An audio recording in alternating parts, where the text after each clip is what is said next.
Hi everyone, and welcome to this month's iteration of SureCloud Cyber Threat Briefing. We've got three key topics today. We're looking at the CISA report for exploited vulnerabilities in 2021.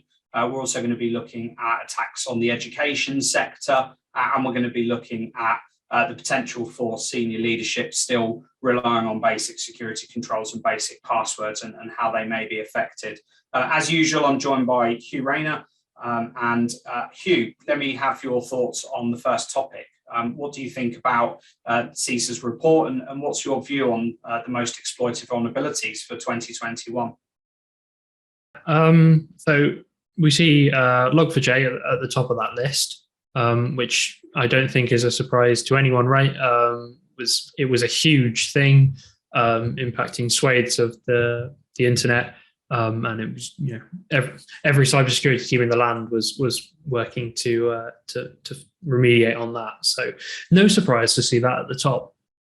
I think as a whole, we see quite a lot of remote access solutions, so VPNs and things like that appearing in that list as well. I think that follows quite naturally, makes sense to me, given the shift to home working over the last couple of years. Remote access solutions always going to be a great way in for an attacker. Allow them to logically position their device within that network. If a VPN solution has a vulnerability into it, an attacker can get on. They're then positioned within that network on their own device. So that makes perfect sense as well. Seeing things like VMware as well, virtualization, obviously that's becoming a lot more prevalent in terms of use across the landscape. So again, makes sense to see issues with that being capitalized on as well. I think what was really interesting to me, just looking at the report, and we have posted a link to that for you all to have a look at as well, I think was probably two key things for me. So the first one was that Microsoft Exchange Server appeared in there several times for a number of vulnerabilities from last year, which I guess, with majority of the clients we work with now having considered sort of migration to Microsoft 365, I'm assuming, Hugh, they won't be affected by those CVEs. But what about for organizations that are still hosting on-premise Exchange servers? It's obviously important for them to keep up with patching, but how can they be sort of keeping abreast of CVEs in those types of environments?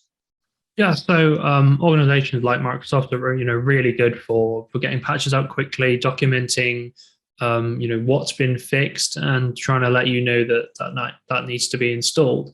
But yeah, it's a huge area of risk, really, isn't it? When you're doing this on-prem, mail servers are one of the most common, through phishing attacks, most common methods of entry for attackers into an environment. By their own very nature, you have to be able to accept mail coming in externally from the web. So those services do need to be exposed externally.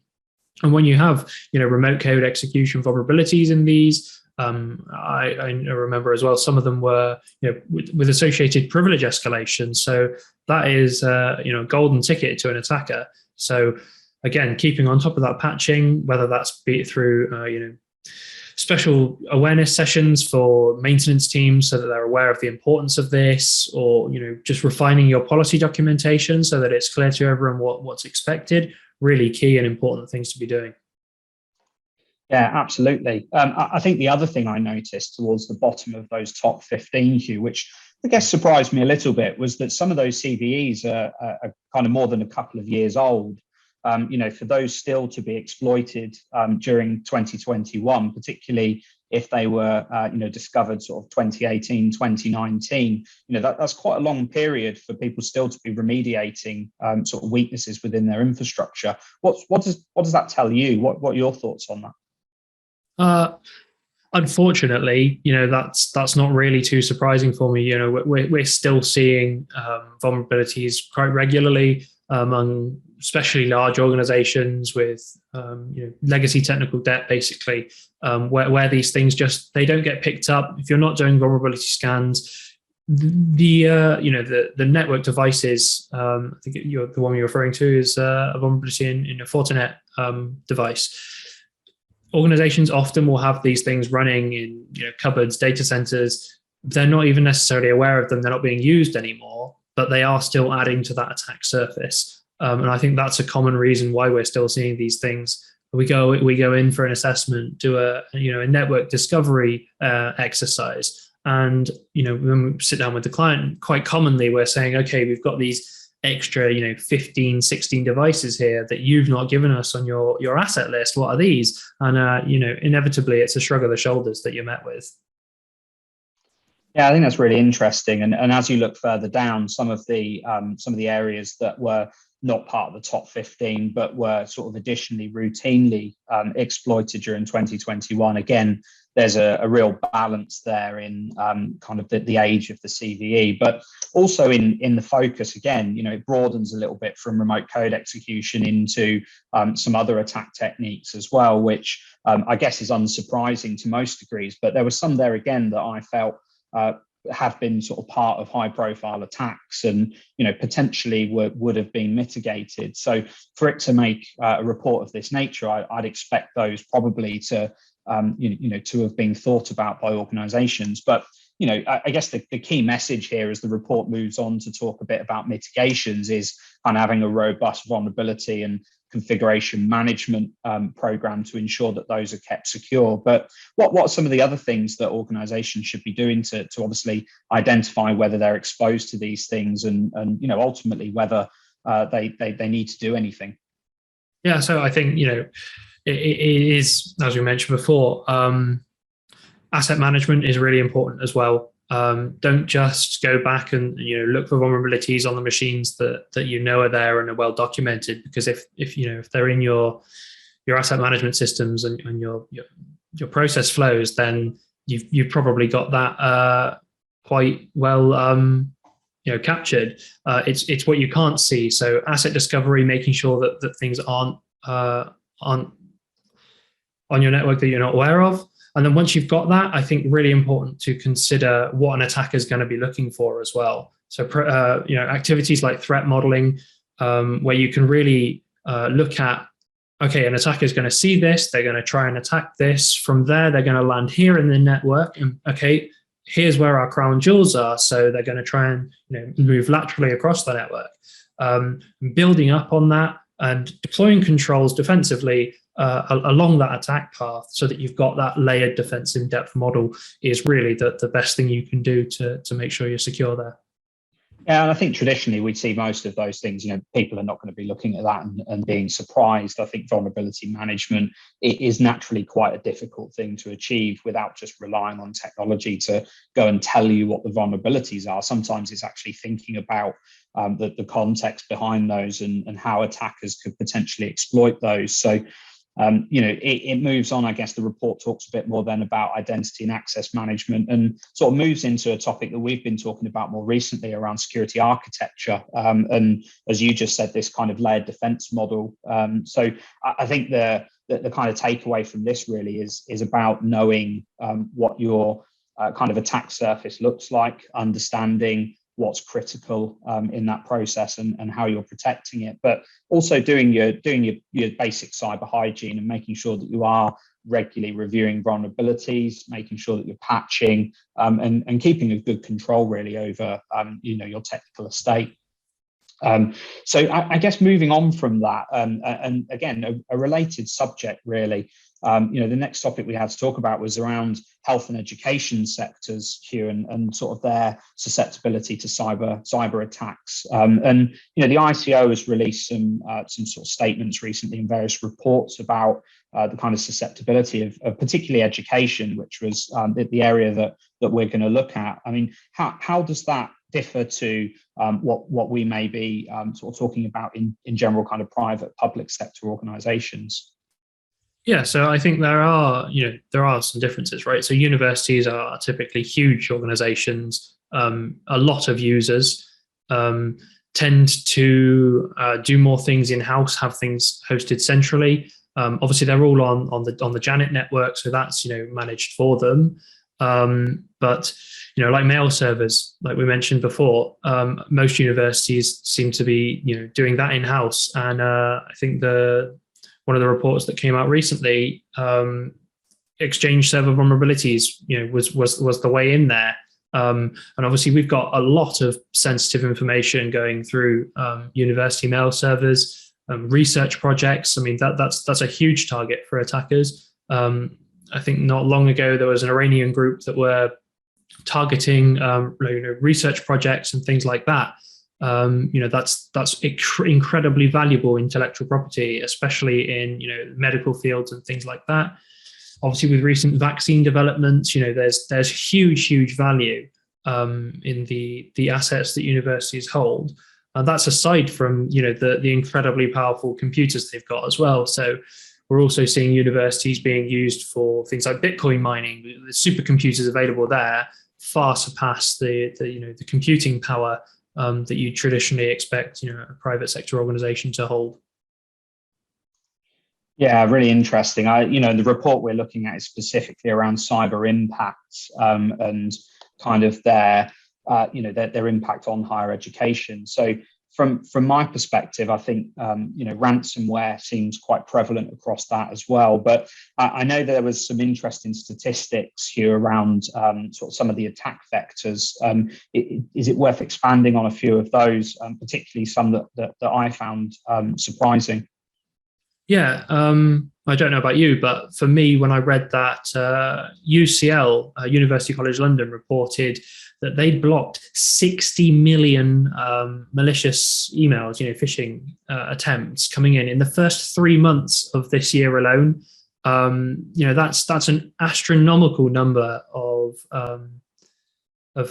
malicious emails coming through, and obviously those are only the ones that are caught, right? So the real number is probably slightly higher than that. I'm sure they're with 60 million items of training data. I'm sure their systems are getting pretty good at detecting it now. But to me, that was really frightening. Yeah, I think there were some also sort of relatively surprising ones in there, particularly where social engineering was quite a low value in terms of the impact. I'm guessing from that perspective, the attacker probably couldn't proceed as far as they maybe intended to. But equally, it was quite high in terms of the impact of the compromise. Probably far exceeded what I expected to see. And I think maybe some of the points you've built on already were maybe the reason for that. Yeah, could well be. So what were some of the other things that you took away from that, particularly focused at higher education? I mean, why, other than sort of what they're working on, I mean, is there a level of susceptibility within higher education that we think is different to your average business? I mean, what would make them more attractive to an attacker? Is it their kind of the value of the information, or is it more so on the kind of dependencies that they have on other providers? What do you think makes them a key target? I think that there's a range of things. Education providers often become targets for what I call low level cyber attacks, things like denial of service attacks. Teenagers think it's funny to launch a denial of service attack when maybe an exam deadline is coming up in an organization, things like that. Universities also, there's a lot of key dates in a university calendar around exam times, especially application, when places are being allocated. Launching a ransomware attack against an educational institution right as the university positions are being handed out, that's going to have catastrophic impact. And the more pressure that an attacker can have, the more critical of a time that they can launch that attack on an organization, the more likely they are to be able to get that ransom out of them. Yeah, I think an interesting point that was just raised in the chat is around, most of their attackers are potentially within the network. And, I think when you look at the general awareness of users across an organization, they're kind of bound by organizational policies and contracts and things about protecting, the infrastructure, at least the things that they're in control of as a user. But, potentially the level of awareness, whilst you may think from an age perspective, maybe more mature at the lower level, i.e. people have grown up with technology a bit more. So I think it's fair to say that the majority of attacks on those types of organizations are probably going to already be within their network, aren't they? Yeah, definitely. There's a huge chance of that. I mean, you look at insider threat as a huge area of risk. And I think unlike, with your employer, I don't think many students necessarily sort of feel that passion, that drive to support the organization that they're in, right? They're just there to pick up the certificate at the end of it and better their future prospects. And when you have, so many students on a network, large campus networks, with, I've seen in organizations, it's quite easy to walk into a campus, find your way into a building where you will find Ethernet ports just, out and available. There's not that level of security. No one wears a lanyard when they're walking around university. There's no uniform, right? So it's quite easy for someone opportunistic to just walk in and find themselves on the networks. Yeah, and I think that's a good point, really. I mean, the very nature of them, they're very publicly accessible, aren't they? And that kind of social engineering or the potential for walking into buildings without really being questioned or challenged, and gaining access to physical and wireless networks is obviously a lot more available than it probably would be within small to medium and up to enterprise sized businesses. But I think what's interesting, that comes a lot back to awareness. And I think, the final topic that we've got to talk about is around kind of several points made around general awareness for cybersecurity, particularly within leadership roles. So I know there was a couple of articles that we were looking at, Hugh, around kind of the exposure of execs and particularly large scale organizations. Do you want to expand maybe a little bit on what we found and ultimately, I guess, what that means for potentially some of the people listening? Yeah, so we've seen some reports recently discussing how basically password and basic cyber hygiene is really quite poor among execs and CEOs, which is obviously a pretty big problem, because the higher up in the organization you are, the more sensitive that material you've got. Often as well, we see that while principle of least privilege is applied, pretty well throughout organizations, typically in smaller organizations, sometimes the execs like to be able to, have that full access, and so that's not necessarily applied. And there are also, busy people that have got a lot to do, right? So traditionally, security isn't necessarily at the forefront of the mind. So picking passwords like a keyboard walk, from 1 to 6, is common and will not take very long at all for an attacker to brute force that. I think, looking at awareness, I think one of the things that I see quite frequently is that, we try and take a kind of one size fits all approach to delivering awareness across the organization. And, maybe we're not cognizant of those that maybe have privileged access or are, potentially more of a focus for external attackers. So when looking at a kind of awareness program, what are some of the things that organizations should be considering when, we've got these types of reports for data leakage and potential for compromise, of information on the dark web? Yeah, so if you want your awareness program to be successful, it needs to engage the audience, right? And to engage the audience, it needs to be tailored to what's relevant to them. So a receptionist doesn't necessarily have the same sort of risk profile as an executive. The information that an attacker is going to be looking to get out of each of them is probably different. A receptionist might, they might be just looking to access the network through a phishing email. Whereas, if you're targeting and singling out an executive in a whaling attack, you've probably got in mind what it is that you're looking to get out of that. So the awareness training should be tailored specifically to that.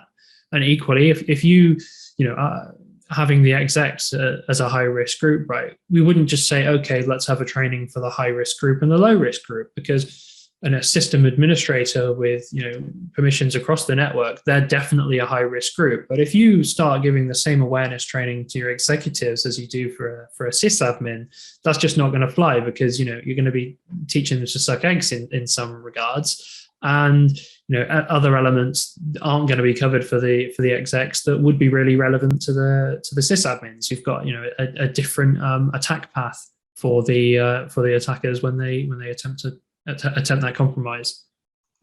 Yeah, I think that's a really good view. I think one of the things, again, that I found interesting about some of the statistics in here, 3/4 of the credentials were lost through breaches, which, I guess is kind of expected. That's ultimately how they appear on the dark web. But the other 25% were through targeted attacks, which is still quite a significant proportion, isn't it?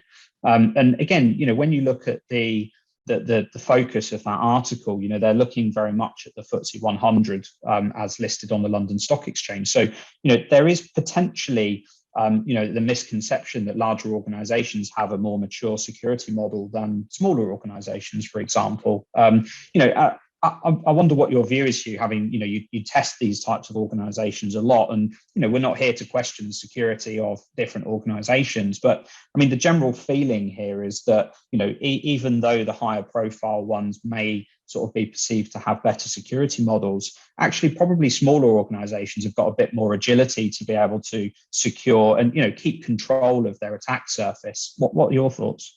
I mean, yeah, there is a correlation between organization size and cybersecurity spend, and there's also a correlation between cybersecurity spend and frequency of incidents. But that's a correlation, right? It's not it's not locked together. There's deviations from that, and like you said, a smaller organization might well be able to spot anomalous behavior on their systems much more easily than a large multinational.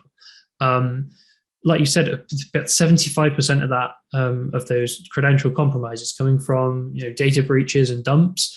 I would definitely advocate for organizations to consider canary accounts. If you put account credentials in files or in your databases that are specifically set up never to be used, and then you enable every single form of monitoring on that.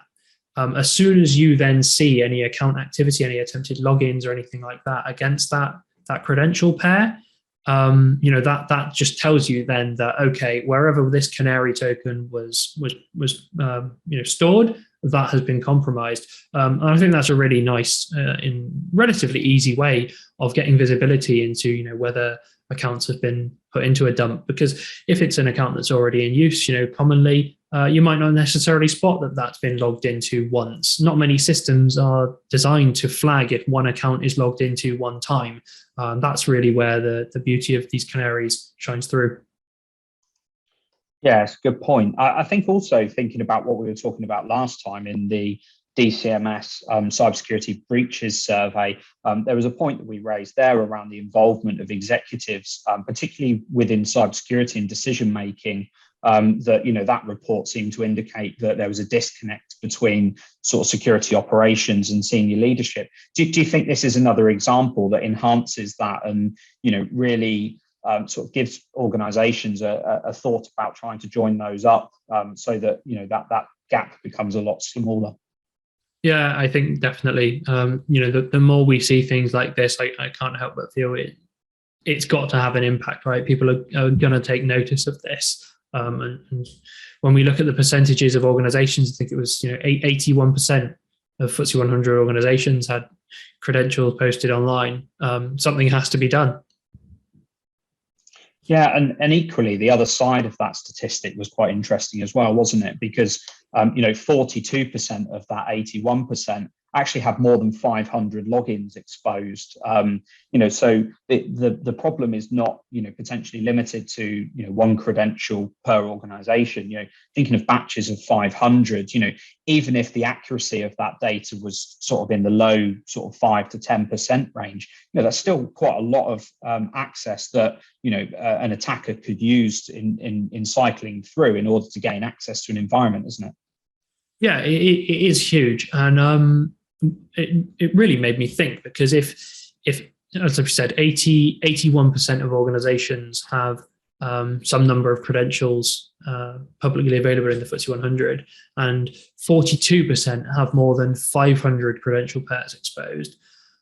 That is a huge disparity then, because we've got some 20% odd of organizations that don't have credentials in public data dumps from this sample.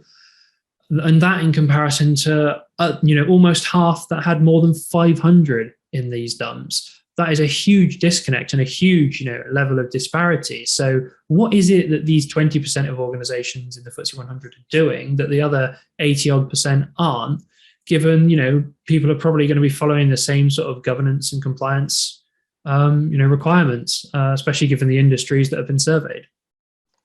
Yeah, really interesting points. And I think if you look at these three topics in isolation, there's some kind of interesting sort of features about each of them. But if you look at them again together, looking at the top exploited vulnerabilities, looking at the specific targets in education, and then looking at potentially the weaknesses in awareness, I think all of those three things together, given the last kind of few years, there's no surprise that a lot of those will be prevalent. And I think the takeaway from a lot of those is to do the basics right and to make sure that you understand kind of what that basic level of assurance needs to be. But then also think about who you're targeting with things like awareness and how you're maintaining control over the areas of your environment that need it. Are there any other areas you'd add to that, Hugh? I think really just getting the basics down, what we'd really be considering as foundational topics are, 10 steps to cybersecurity and cyber essentials. Yes, it is a level of work to get those done, but the majority of things we've talked about today, that would cover off and would provide a defense against. Yeah, excellent. Thanks for that, Hugh. Okay, that's about all we've got time for today. Thank you all for attending. As usual, if you want any other information, please feel free to reach out to Hugh or myself via LinkedIn or through our channels. Otherwise, have a great afternoon. Thanks for your time, and hopefully we'll see you next time. Thanks, everyone.